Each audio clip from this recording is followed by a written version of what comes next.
Before we start the session, I do want to give a special warm thanks to our friends and our partners at Deloitte. Deloitte, not just for helping us being a sponsor of this event and making What Works Banff possible, but also for being besides SPI's side since its very, very beginning days. Deloitte has been a thought leader with us. They have been a champion for promoting and accelerating social progress around the world. And they've been a co-creator of some pretty cool stuff that we've been doing. In Mexico right now, we're working with the Deloitte team on measuring the social impact that the wind industry is having in the country. In response to the Ukraine refugee crisis, we're working with the Deloitte team in Poland on a really important and really interesting project, which we're tracking in real time the needs of refugees, and we're mapping them against the pre-existing conditions that we know the host communities have. So we're able to then have a better understanding about what are the needs and where are the gaps so that governments and aid agencies can best direct those resources. It's been a wonderful collaboration, and we're so happy to have this session here. I've been looking forward to this session on climate and health outcomes for quite some time, and happy to have Debbie Sills joining us here, and who will lead this session. Debbie is the Global Government and Public Service Consulting business lead for Deloitte. And if that wasn't enough, she also leads Deloitte, is the co-lead for the U.S. Sustainability and Climate and Equity for Deloitte. So it's wonderful to have Debbie here. And it's also wonderful to be joined virtually by Dr. Elizabeth Baca, who leads Deloitte's Healthcare and Life Science Strategy. So welcome. Thanks, Luke. Thanks, Luke, and what a pleasure to be here with all of you this week in this amazing location. So, as Luke said, we're here to talk about health, and more specifically, the intersections of health with equity and what's happening in the world of climate change and sustainability. So, looking forward to a great discussion. I'll give you a pre-warning. We're going to be asking you to weigh in with some questions as we go forward. So start thinking of those as we get started. But before we jump in, I just want to set the context a little bit. I'll be joined today by Dr. Elizabeth Baca, as Luke said. Elizabeth is a clinical strategist that's working with Deloitte and is an expert in health systems, and in particular, how health systems are behaving in the new world where we're dealing with a lot of new pressures, whether they be from climate change or from changes in our economic situation, COVID, and all of those other pressures that have been put on the health system and individuals and their health and wellness. So Elizabeth is going to be joining us to discuss that. She has worked with 2 administrations in the state of California as a health advisor to both Governor Newsom and Governor Brown, and also as a deputy director in this area. So she's going to have a lot of great thoughts for you. Elizabeth really specializes in connecting the dots. And what we're going to try to do this morning is connect the dots.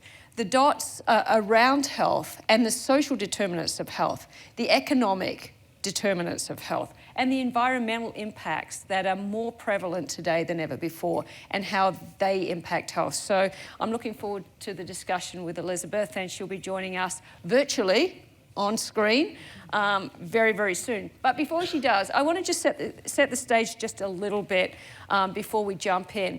And this chart sort of brings home the fact that we are seeing changes to our physical world in a way that we've never seen before. In the US alone in 2021, we saw a historic deep freeze in the state of Texas. Think about that for a minute. Texas, deep freeze, not 2 sets of things that normally go well together. But in addition, the hottest summer on record. So we've got a deep freeze on the one hand and the hottest summer on record on the other. The driest month in California since the state began collecting data. Think about that for a minute. And the impact that drought has on communities, on food security, and other things that California is well known for in terms of its agricultural regions. And the third most hurricanes recorded in a single year in history, and that number being 21 hurricanes in the single year of 2021.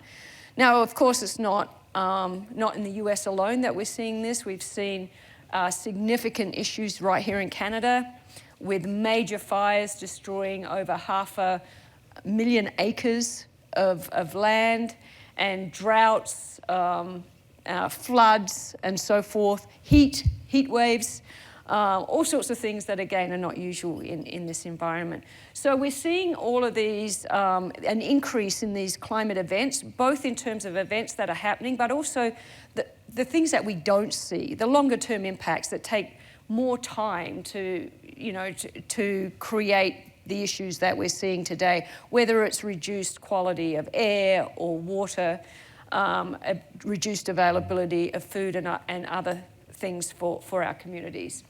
So that impacts all of us, and we all see it, read about it every day. But what's really the core of what we want to talk about today is the disproportionate impact that these issues are creating on our under-resourced communities. And when you think about those living in under-resourced communities, they're oftentimes those places where there are lower levels of air quality and water quality to begin with. There are less green spaces, there are less opportunities for those people living in those under-resourced communities to get access to healthcare, the much needed healthcare and more needed healthcare than ever, and these under-resourced communities are feeling the brunt of that more. And it's not just that, it's also the economic fluctuations that we're seeing, and we've seen this through the COVID times. In particular, it's become very sharp in terms of our understanding of this issue.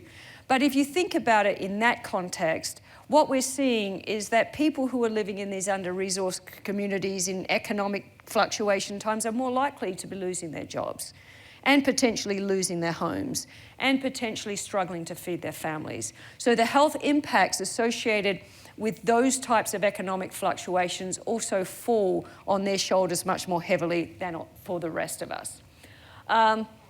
So as we get into our discussion, we're really going to talk about what are those social determinants, those economic determinants of health, and how does that impact the health and well-being of our communities?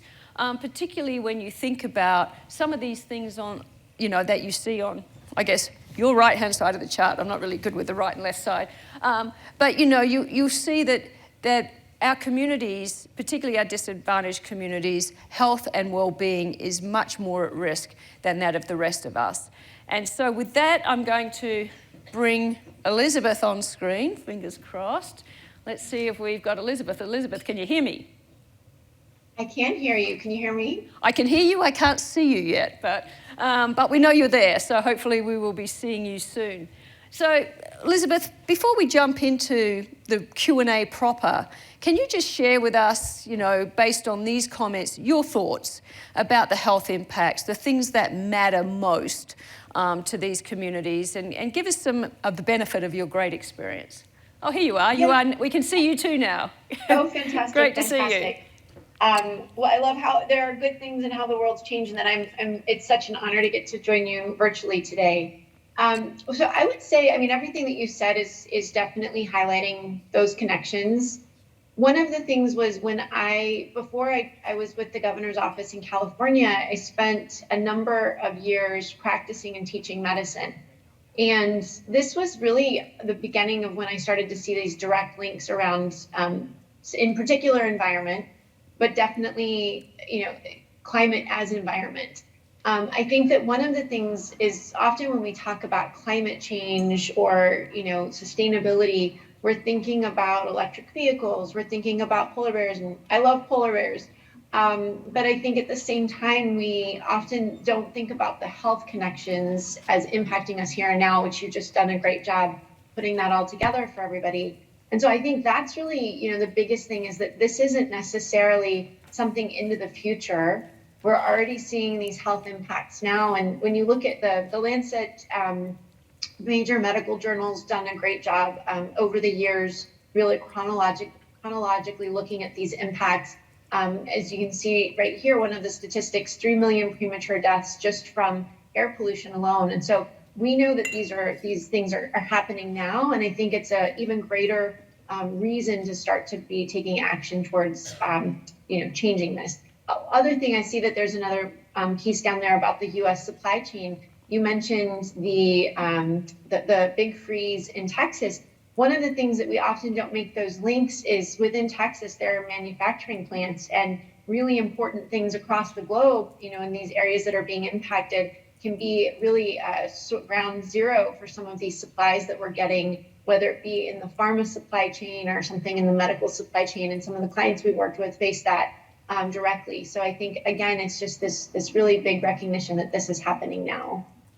Yeah, thanks, Elizabeth. And it's, the middle bullet on this chart really talks as well about the spread of infectious diseases and the introduction of pandemics. I think we've all, having lived through this over the last few years, have noticed that this is a real threat to us. And while it may have been a threat for many times, we are now starting to really understand the impacts of some of the things that can happen here. And as you said, Elizabeth, it is, both about climate and sustainability and the impact of these events, but the longer term impact on people's health is amazing. It's an interesting dilemma that governments and organizations face. I was recently in Delhi in India, and if you've ever been to Delhi, you will know that the air quality in Delhi is not terrific. It was also a heat wave. It was 107 degrees, and that was in April. I know it's gotten a lot hotter since then as well. And the combination of the air quality and the heat is really impactful on people's health.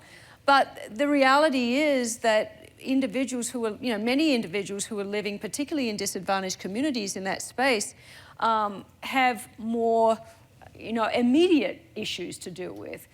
Can they feed their families? What if they lose their jobs? And transitioning to a different type of energy system and a different type of a behavior pattern is required to solve these long-term health problems that are being created by poor air quality and heat. Yet on the other hand, moving is creating a today problem for many of our disadvantaged communities. So, Elizabeth, what's your thoughts around that dilemma that our governments and our planet faces in terms of making these changes that are required for the long-term health of our people and our planet, while at the same time not creating a bigger problem for those vulnerable populations that we live with every day? Yeah, it is a tough dilemma. And I would say that one of the things when we were doing the work when I was with the governor's office, what became really clear was a lot of the things we were trying to do to create healthy communities, right? So addressing the upstream social determinants of health, all the social, economic, and environmental factors. Ironically, when you lined them up, they were under a different name, but they were the same things we were trying to do around sustainability. So as an example, we know that, for instance, childhood obesity in many places is a big challenge. Diabetes, adult obesity. And when we try to see what are the underlying factors, it's eating the healthy diet, it's getting more physical activity. On the sustainability and climate side, we were doing a lot of work around trying to reduce vehicle miles traveled, increasing access to public transportation, et cetera. So you started to line them up and you saw that there was a lot of synergy across the board. And so I think that that's part of it is, I think there's so much, and these types of meetings are amazing because you have all of the different partners coming together, but it really is starting to think about how you can leverage the co-benefit. So rather than it being a trade-off or something that, a different program or something that gets set up on the side, it's really thinking about how you can leverage these different things coming together synergistically. As an example, one of the things, around food waste, huge, cause of increased methane.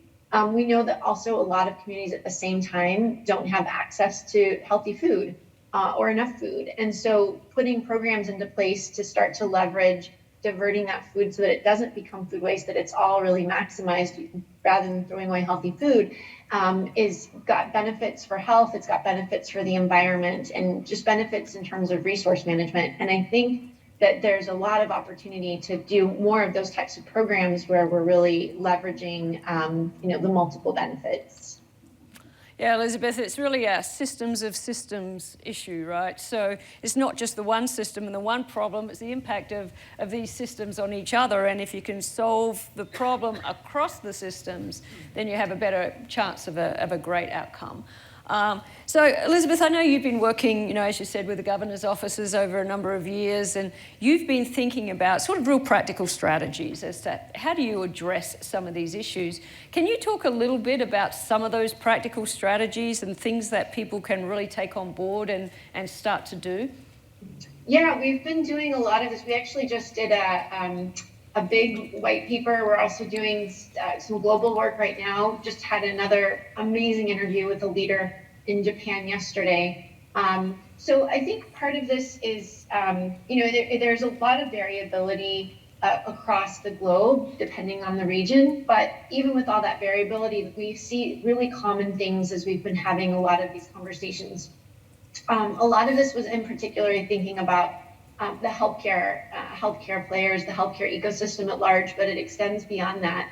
And I think one of the first things that we've heard by far is that realizing that climate resiliency is part of your strategy overall, rather than it being something that kind of gets added in or sits out to the side or trying to shoehorn it in. It's really using this lens of thinking about resiliency and sustainability across all of the strategy that you're working on.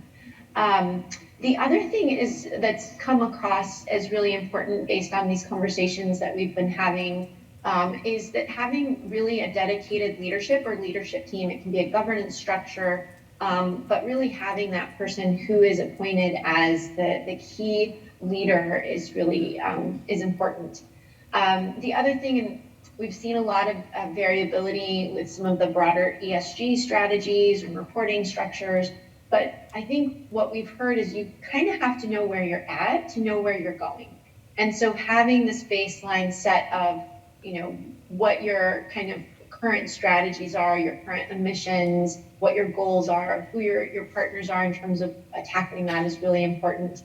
And then I think the other two big things is thinking about risk. So as you mentioned, depending on if you're a private entity or if you're from a government perspective, what are some of the things that as these major events or challenges, whether it be economic or environmental, come your way, what are some of the things that you need to have on your radar to get ahead of and just really be looking towards the future that you want to create? So I think those are some of the things that we've heard across the board.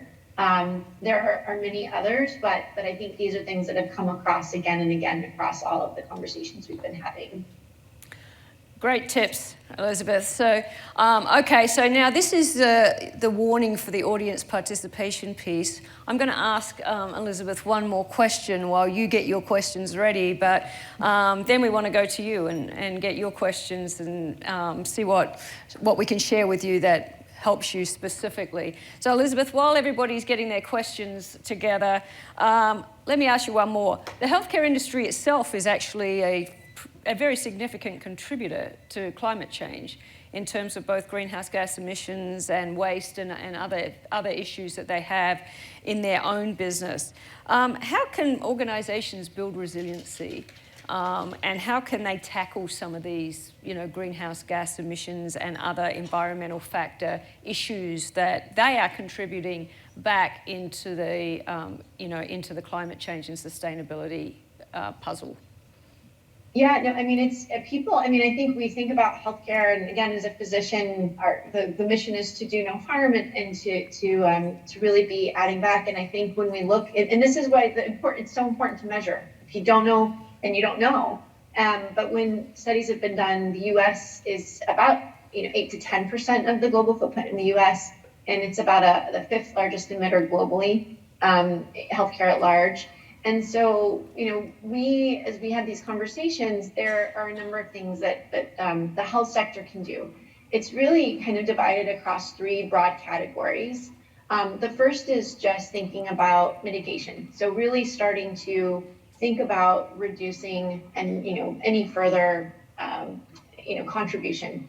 The second big piece is, again, although even if we make all of these changes now, there are already things underway, as you mentioned, around infectious disease and the major storms. So really thinking about getting strategies into place to help shore up resilience and help with adaptation in the journey.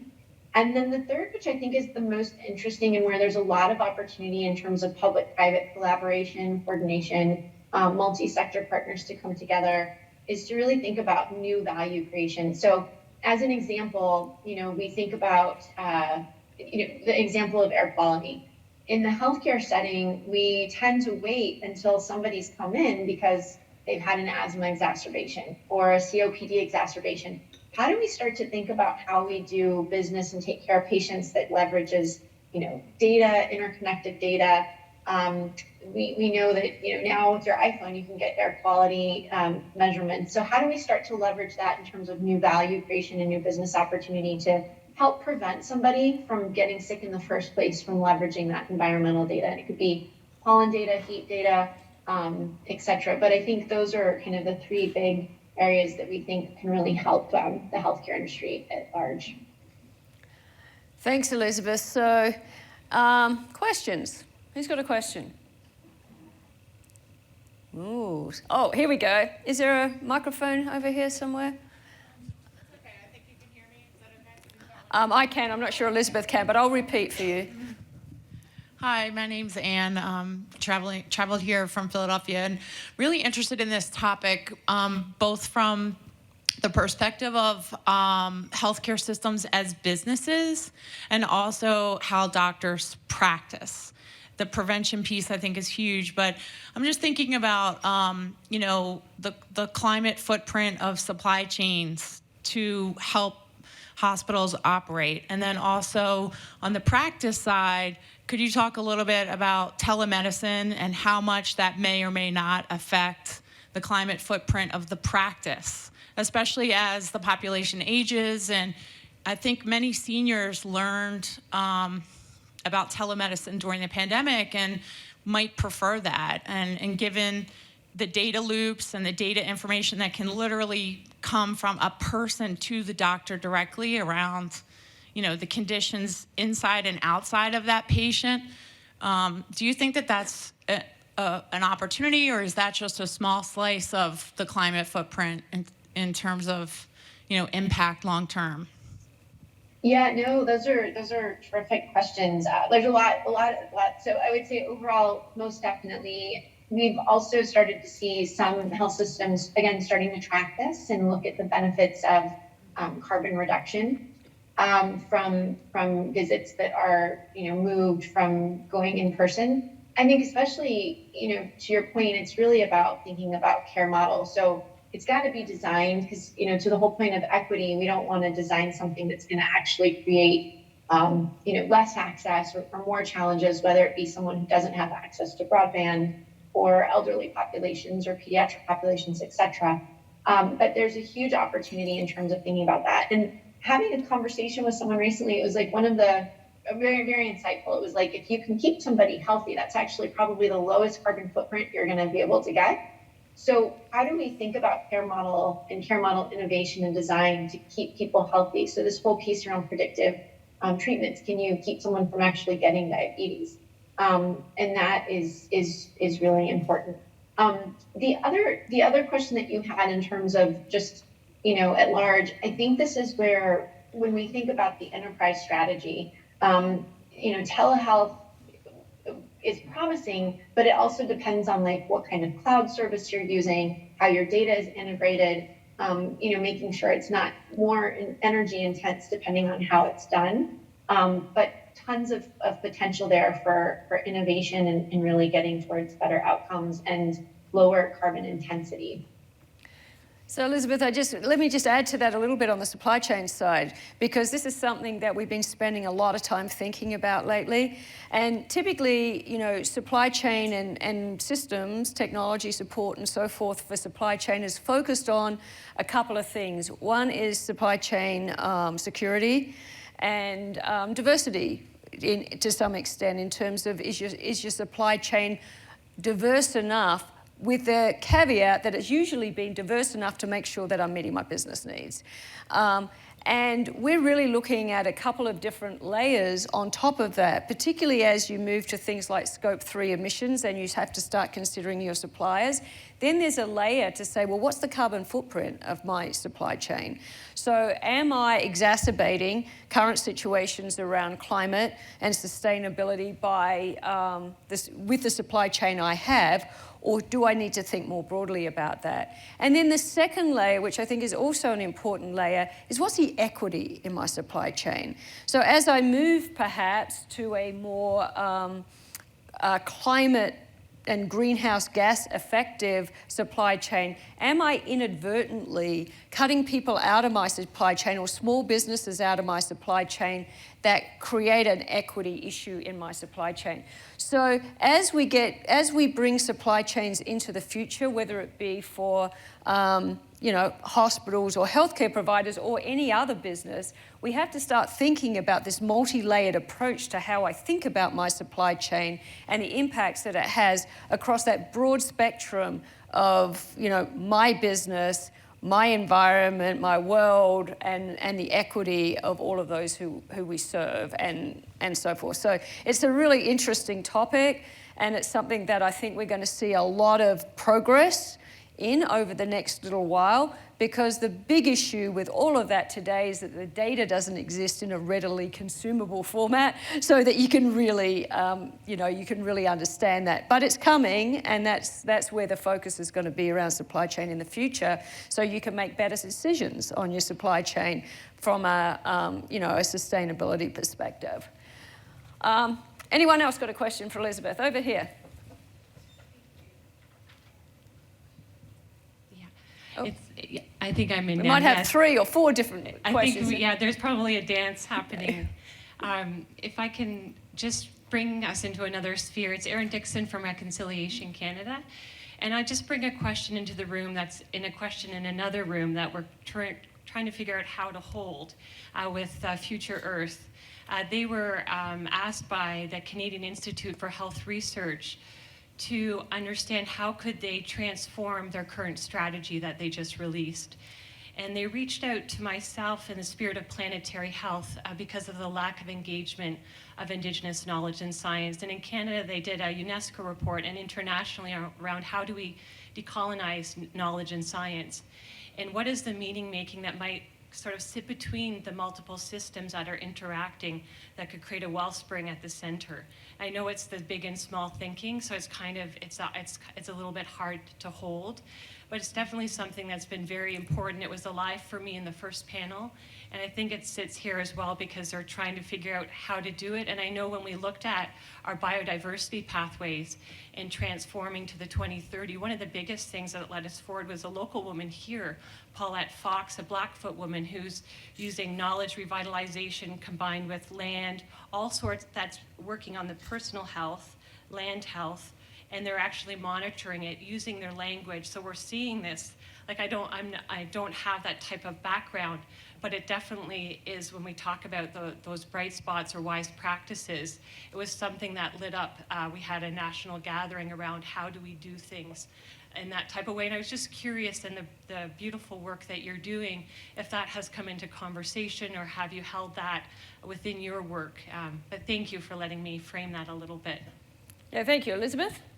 Yeah, for sure. I would say there is deep knowledge and just having respect for the tradition, and for sure there's so as an example, this was when I was with the state of California, and I would say I would bring that into my own deep practice and my own personal background. I come from New Mexico, and I have lineage that goes far back in terms of respecting the culture and the land and everything that's connected.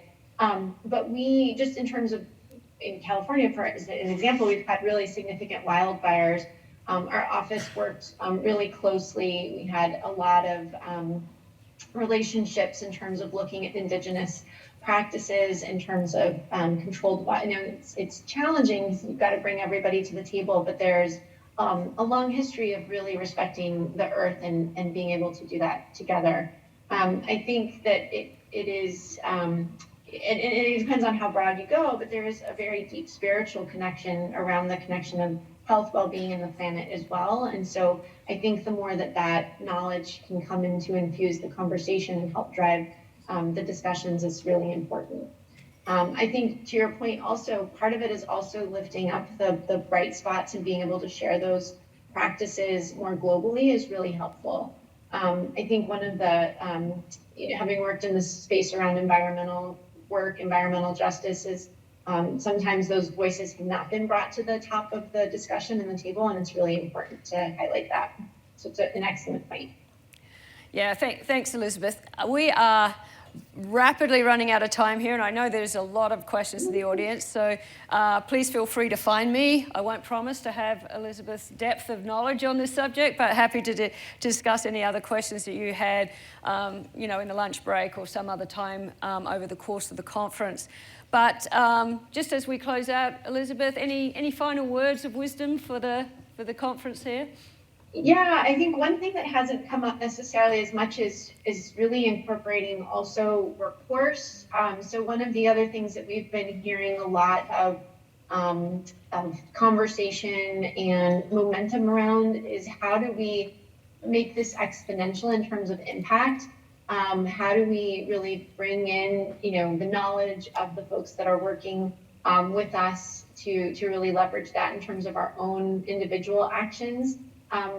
One of the big things, especially in medicine right now, given COVID and just kind of it was already a trend we were seeing was just burnout. And so how do we think about this whole nexus around planetary health, human health, and well-being, and really making those connections and leveraging that? So I would say that's another one that hopefully as you guys are having conversations and working on many of these social challenges, thinking about ways to bring that in as part of the solution as well. Yeah, thank you so much for joining us virtually, Dr. Baca. A lot of interest in the group and appreciate your comments. It's obviously a very broad and very complex topic, and we could clearly spend, a conference like this or even longer discussing it and all of the various facets of this discussion. But I appreciate you giving us the opportunity to talk with you today, and look forward to the rest of the discussion this afternoon. Thanks, Elizabeth. Wonderful. Thank you so much.